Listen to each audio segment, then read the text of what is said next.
Students, आज हम start कर रहे हैं अपना नेक्स्ट पोएम फर्स्ट फ्लाइट की, द बॉल पोएम। तो द बॉल पोएम, ये बॉल पोएम जो है किसने कंपोज की है?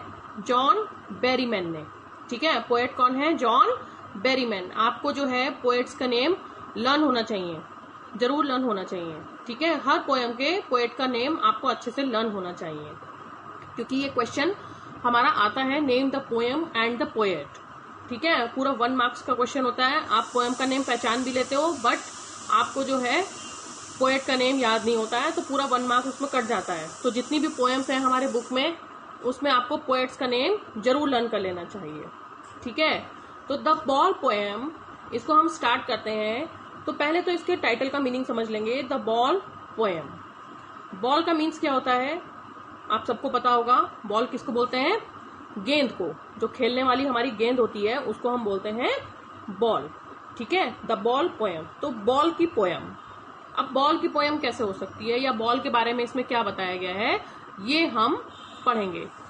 ये पोएम बहुत इंपॉर्टेंट पोएम है, इंपॉर्टेंट पोएम्स में से है।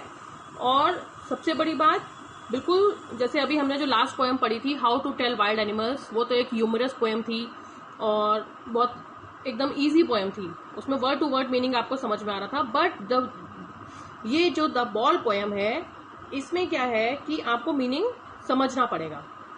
ठीक है, जैसे हमारी डस्ट ऑफ स्नो थी, पहले आई थी स्टार्टिंग में, and the fire and ice थी, उसमें हिडन मीनिंग था। ऐसे ही द बॉल पोएम भी जो है थोड़ी सी हमारी सिग्निफाई करती है किसी बातों को, तो हमको उनको अच्छे से समझना पड़ेगा। तो सब लोग अपने हाथ में पेंसिल जरूर लेकर बैठे और बुक खोल कर बैठे। ठीक है, वर्ड टू वर्ड मीनिंग आप समझोगे, मेरी बात को अच्छे से सुनोगे तो आपको इजीली समझ में आता रहेगा। तो अब स्टार्ट करते हैं द बॉल पोएम। बॉल का क्या मतलब है? गेंद। The ball poem. अब इसमें क्या है, वो कह रहे हैं what is the boy now, what is the boy now who has lost his ball. What is the boy now, एक बच्चे की कहानी है। एक बच्चे के थ्रू पोएट हमें कुछ बताना चाहता है। वो कह रहा है what is the boy now, अब वो बच्चा क्या करेगा? What did he do now, है ना। तो what will he do now, अब वो क्या करेगा? Who has lost his ball, जिसने अपनी बॉल खो दी है। फर्स्ट लाइन से हमें क्या समझ में आता है? एक बच्चा है और उसने अपनी बॉल खो दी है। अब वो बच्चा क्या करेगा? What is he to do, अब उसके पास क्या है करने को?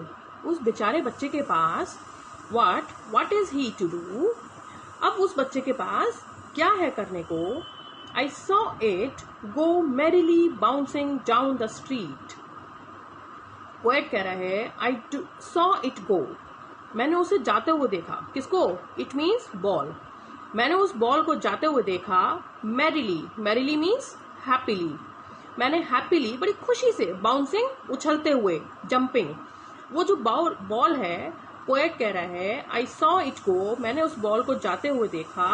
कैसे जाते हुए देखा? मैरिली यानी कि हैप्पीली, बाउंसिंग उछलते हुए, down the street, street means सड़क, रोड, रोड पर मैंने उसको नीचे की तरफ खूब खुशी से उछलते हुए जाते हुए देखा। यानी कि अगर बॉल कोई लुढ़क जाती है तो बड़ा कूदते कूदते कूदते कूदते बॉल जो है वो आगे को निकल जाती है। तो पोएट वही बात हमसे कह रहा है, आई saw it go merrily bouncing down the street, मैंने उस बॉल को जाते हुए देखा, उछलते हुए खुशी से सड़क पर किनारे को जाते हुए देखा। And then merrily over, and then merrily over, और फिर जो है वो खुशी से बॉल ओवर, गायब हो गई, खत्म हो गई, यानी कि दिखनी भी बंद हो गई। There it is in the water, कहाँ बंद हो गई? There it is in the water, ball कहाँ चली गई थी? पानी में चली गई थी। हम इमेजिन कर सकते हैं कि शायद कोई रिवर होगी आगे, या कोई नाली होगी, या कोई तालाब होगा, पॉन्ड होगा, कुछ भी हो सकता है। बॉल उछलते हुए पानी में चली गई। अब यहाँ से नेक्स्ट पैराग्राफ जो है हमारा, ये लाइन्स इंपॉर्टेंट है, पूरा लास्ट तक इंपॉर्टेंट है। ठीक है, कोई सी भी 4 लाइन 6 लाइन जो है आपके बोर्ड एग्जाम्स में आ जाती हैं, तो यहाँ से आप टिक कर लोगे। No use to say O there are other balls, poet क्या कह रहा है? नो यूज टू से, कहने का कोई फायदा नहीं है। ओ देयर आर अदर बॉल्स, कि और भी बॉल्स हैं। क्या मतलब, बच्चे की बॉल खो गई तो कोई ना कोई जो है उसको सिंपैथी देता है ना, सपोर्ट करता है कि अरे बच्चे कोई बात नहीं, खो गई तो खो गई, और बहुत बॉल है। तो पोएट कह रहा है नो यूज टू से, इस बात को कहने का कोई यूज नहीं है, कोई फायदा नहीं है। ओ देयर आर अदर बॉल्स, कि देयर आर मेनी बॉल्स, और बहुत बॉल्स हैं। An ultimate shaking grief, an ultimate shaking means हिला देने वाला, ग्रीफ मीन्स सॉरो, दुख। Fixes the boy, fixes means होता है फिक्स कर देना, जड़ कर देना एकदम से, मतलब बच्चा शॉक्ड हो गया है। And ultimate shaking grief fixes the boy, अचानक से, अल्टीमेट अचानक से, बिल्कुल इतना शेकिंग ग्रीफ, इतना दुख हुआ उस बच्चे को, हिला देने वाला दुख। फिक्सेस द बॉय, बॉय को बिल्कुल फिक्स कर दिया, यानी कि बच्चा सोच में पड़ गया, कुछ देर तक तो हिला ही नहीं, नो मूवमेंट्स, ठीक है, बिल्कुल स्टिल हो गया बच्चा। As he stands rigid, as he stands rigid, rigid means hard, बिल्कुल हार्ड हो गया, कठोर हो गया, बिल्कुल हिल डुल नहीं रहा था एकदम से। कभी किसी को शॉक लगता है किसी बात के लिए, तो एक बार को 2, 3, 4 सेकंड के लिए जो है आप लोग एकदम से स्टिल हो जाते हो, ठीक है, हिल नहीं पाते हो, सोच में पड़ जाते हो। तो वही चीज बच्चे के साथ हुई। एज ही स्टैंड्स रिजिड, वो खड़ा का खड़ा रह गया। ट्रम्बलिंग, वो कांपता रह गया।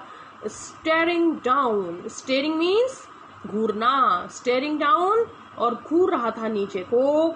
As all his young days into the harbour where, and all his young days, किनको घूर रहा था वो खड़ा रह गया कठोर होकर, रिजिड है ना, ट्रम्बलिंग, कांप रहा था, एंड स्टेरिंग डाउन, और नीचे को घूर रहा था।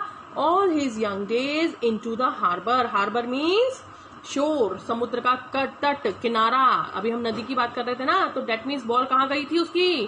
फर्स्ट लाइन में तो हमें समझ में नहीं आया था ऊपर वाटर में, लेकिन अब हम नीचे आए हैं तो हमें समझ में आ रहा है कि वहां पर समुद्र का किनारा था, यानी कि जो बॉय है वो कहाँ था, बीच पे था, हार्बर वेयर। और बॉय जो है वो क्या कर रहा था, as he stands rigid, trembling, staring down, all his young days into the harbour where, his ball went, ठीक है, हिज बॉल वेंट, वो जहां पर उसकी बॉल चली गई थी वहां पर उस समुद्र के किनारे पर बिल्कुल कठोर होकर, बिल्कुल फिक्स होकर खड़ा होके देखता रह गया। अपने ऑल हिज यंग डेज, अपने बचपन के सारे दिनों को याद कर रहा होगा, वो माइंड में एक एक करके ख्याल आ रहे होंगे कि मैं यहाँ पर बॉल से कैसे खेला करता था, ठीक है, उस तट पर, वेयर हिज बॉल वेंट, जहां उसकी बॉल चली गई थी। आगे देखेंगे। अभी तक सबको समझ में आ रहा है, ठीक है। बच्चा जो है वो बहुत उदास हो गया, अचानक से एकदम शॉक लग गया कि उसकी बॉल खो गई है। I would not intrude on him, intrude means होता है इंटरफेयर, बाधा डालना। पोएट क्या कह रहे हैं, आई would not intrude on him, मैं कोई इंटरफेरेंस नहीं करूंगा। दैट मीन्स कि पोएट जो है वो किसी प्रकार की कोई सिंपैथी बच्चे को नहीं देगा। पोएट कोई सिंपैथी नहीं देगा बच्चे को। क्या सिंपैथी होते हैं, हम अभी ऊपर भी बात करी थी कि हम उससे ये नहीं कहेंगे ना, ओ देयर आर अदर बॉल्स। तो वो पोएट क्या कह रहा है, अ डाइम, डाइम क्या होता है, यूएस की करेंसी है वो, ठीक है, और जिसमें कि यानी कि 10 cents, dime means 10 cents, US की करेंसी है वो, उसमें बात कर रहे हैं। A dime another ball is worthless, वो कह रहा है मैं इस तरीके की कोई सिंपैथी नहीं दूंगा कि बच्चे एक डाइम में और बॉल आ जाएगी। इज वर्थलेस, बिल्कुल बेकार है। वर्थलेस मीन्स यूजलेस, ऐसी सिंपैथी देना बच्चे को बिल्कुल बेकार है। पोएट क्या कह रहा है, I would not intrude on him, a dime another ball is worthless, इस तरीके की सिंपैथी देना मैं बिल्कुल नहीं दूंगा, और इस तरीके की सिंपैथी देना इज वर्थलेस, बिल्कुल बेकार है। हमारे घर में भी कभी होता है कि कभी कोई बच्चा जो होता है उसकी कोई चीज खो जाती है या टूट जाती है, और बच्चा जो है अचानक से शॉक्ड हो जाता है, दुखी हो जाता है। तो हमारे घर में भी क्या होता है, हम कभी कभी बच्चों को सिंपैथी देते हैं कि चलो कोई बात नहीं, 1 रुपए की, 2 रुपए की या 100 रुपए की हम आपको दोबारा दिला देंगे, और दिला देंगे, आप परेशान मत हो, है ना। तो पोएट वही बात कह रहे हैं, जॉन बेरीमैन कह रहे हैं कि इस तरीके की सिंपैथी मैं बच्चे को बिल्कुल नहीं दूंगा। इन अ वर्ल्ड ऑफ पोजेशंस, अब पोएट दूसरी बात कर रहे हैं आपके, मतलब वही बात को एक्सप्लेन कर रहे हैं, तो ध्यान से समझेंगे मीनिंग्स को। In a world of possessions, possessions mean ये जो भौतिक वाला संसार है ना, मतलब इतना सुख सुविधा है इसमें, जितनी in a world of possession sorry in a world of possessions, कि इस तरीके के वर्ल्ड में जहां इतनी सुख सुविधाएं हैं, people will take balls, balls will be lost always. लोग बॉल लेते हैं और बॉल जो है हमेशा खो जाती है। कहने का क्या मतलब है, यहाँ पर हमारा बॉल जो है इसका मीनिंग चेंज हो गया है, यहाँ पर बॉल्स का मीनिंग चेंज हो गया है, यानी कि अब खेलने वाली बॉल की बात नहीं कर रहे हैं पोएट। कहने का मतलब है लोग बहुत सी चीजें खरीदते हैं, ठीक है, सिग्निफिकेंट हो गया यहाँ पे बॉल का मीनिंग, ठीक है, सिग्निफाई कर रहा है किस चीज का प्रतीक है वो सिग्निफाई कर रहा है, बॉल जो है भौतिक सुख सुविधाएं, ये वर्ड्स की पोजेशन को सिग्निफाई कर रहा है कि लोग बहुत सारा सामान खरीदते हैं, कार लेंगे, फ्रिज लेंगे, टीवी लेंगे, है ना, और बड़ी बड़ी गाड़ी लेंगे, मकान लेंगे। वो कह रहा है in a world of possessions people will take balls, लोग जो है बॉल खरीदते हैं, यानी कि बहुत सा सामान खरीदते हैं। Balls will be lost always, और बॉल जो है वो हमेशा खो जाती हैं। लिटिल बॉय, छोटे बच्चे, यानी कि वो लोगों को समझाने के लिए ये बात कर रहा है कि बॉल जो है हमेशा खो जाती हैं, यानी कि आपने अगर सुख सुविधा ली है लाइफ में कहीं, तो जरूरी नहीं है कि वो सुख सुविधाएं आपकी बनी रहें, कभी ना कभी तो लॉस होता ही है। जरूरी नहीं है कि आज आपके पास कुछ है तो कल को भी वो बना रहे, ठीक है। आगे देखेंगे, and no one buys a ball back, और कोई भी उस बॉल को दोबारा नहीं खरीदता। Money is external, external means money जो है वो एक्सटर्नल है, यानी कि बाहरी वस्तु है, कि पैसे का कुछ नहीं है। वो आपको समझ आ रहा है, पोएट जो है ज्ञान दे रहा है, पैसे का कुछ नहीं है, पैसा तो आता जाता रहता है, ठीक है। अब पोएट ने क्या बात समझाई, in a world of possessions people will take balls, ball will be lost always. Little boy, कि इस संसार में लोग बहुत सा धन संपत्ति सामान खरीदते हैं और फिर खो भी जाता है सामान, तो and no one buys a ball back, कोई भी उस बॉल को दोबारा नहीं खरीदता। मनी इज एक्सटर्नल, पोएट आपको ज्ञान दे रहा है, समझ की बातें बता रहा है कि मनी इज एक्सटर्नल, धन तो एक बाहरी वस्तु है।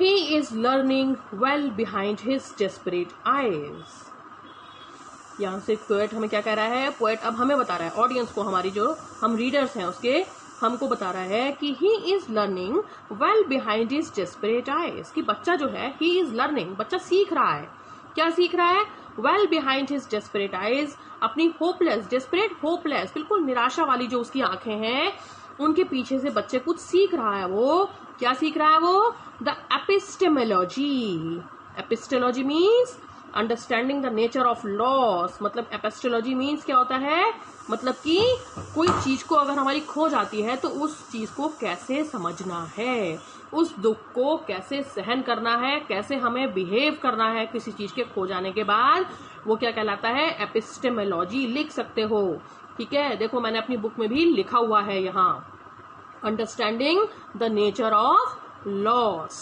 एपिस्टेमोलॉजी किसको बोलते हैं, ठीक है। He is learning well behind his desperate eyes, वो अपनी निराशा भरी आंखों के पीछे से सीख रहा है। द एपिस्टेमोलॉजी ऑफ लॉस, क्या कि दुख को सहन करने की नेचर कैसी होनी चाहिए। How to stand up knowing what every man must one day know, how to stand up, उस दुख के बाद कैसे खड़ा होना है, ये वो सीख रहा है। Knowing what every man must one day know, वो उस बात को सीख रहा है जो हर एक इंसान एक ना एक दिन सीखेगा। सबको कभी ना कभी सीखना पड़ता है अपनी लाइफ में। आपके पास कभी कोई चीज आई, वो खो गई, पहले तो आपको बहुत दुख हुआ, बहुत आपने रोना पीटना मचाया, हल्ला करा, लेकिन धीरे धीरे आप सीखने लगते हो। ये जो एपिस्टेमोलॉजी है, डेट मीन्स आपका बिहेवियर, कि आपकी लाइफ में से अगर कोई आपकी कीमती चीज चली जाती है तो आपको बिहेव कैसे करना है, उस दुख को सहन कैसे करना है, ठीक है। तो पोएट भी वही बात कह रहे हैं, the epistemology of loss, how to stand up, कि दोबारा कैसे खड़े होना है, उस दुख से कैसे उबरना है। Knowing what every man must one day know, उस बात को जानना जो हर एक इंसान एक ना एक दिन जरूर जान जाता है। And most know many days, और बहुत से लोगों को तो बहुत दिन लग जाते हैं जानने में। And most know many days, कुछ लोगों को जल्दी समझ में आ जाती है बातें, कुछ लोगों को टाइम लगता है हाउ टू स्टैंड अप, कि कैसे हमें खड़ा होना है, यानी कि दुख से कैसे उबरना है। ठीक है, पोएट ने हमको बहुत साफ शब्दों में बात समझाई है, हाउ टू स्टैंड अप, कैसे हमें अपने दुख से उबरना है। अब कुछ लोग दुख सहन करने की शक्ति ज्यादा होती है कुछ लोगों के अंदर, है ना, वो लोग जो है दुख सहन कर पाते हैं, उनको कुछ लॉस होता है, बहुत इजीली वो लोग उस दुख को सहन कर लेते हैं, इतना शो ऑफ नहीं करते हैं। दुख तो होता है, देखो सबको होता है, लेकिन वो उसको इतना शो ऑफ नहीं करते हैं। कुछ लोग बहुत ज्यादा परेशान हो जाते हैं, डिप्रेशन में चले जाते हैं, कुछ ना कुछ गलत कदम उठा लेते हैं, है ना। तो ऐसी चीजें ही तो वो पोएट वही कह रहा है कि एक बच्चे के थ्रू हमको एग्जांपल दे रहा है कि एक बच्चे की बॉल खो गई थी, लेकिन पोएट ने उसमें बिल्कुल इंटरफेयर नहीं करा कि मैं उसको ये लालच, ये सिंपैथी बिल्कुल नहीं दूंगा कि एक टाइम की या कुछ पैसों की और बॉल आ जाएगी या तुम्हारे पास बहुत बॉल है। वो पोएट ये कह रहा है कि मैं उसको छोड़ दूंगा ताकि वो इस दुख को समझे कि लाइफ में कुछ खो भी जाता है, कुछ हमसे छूट जाता है।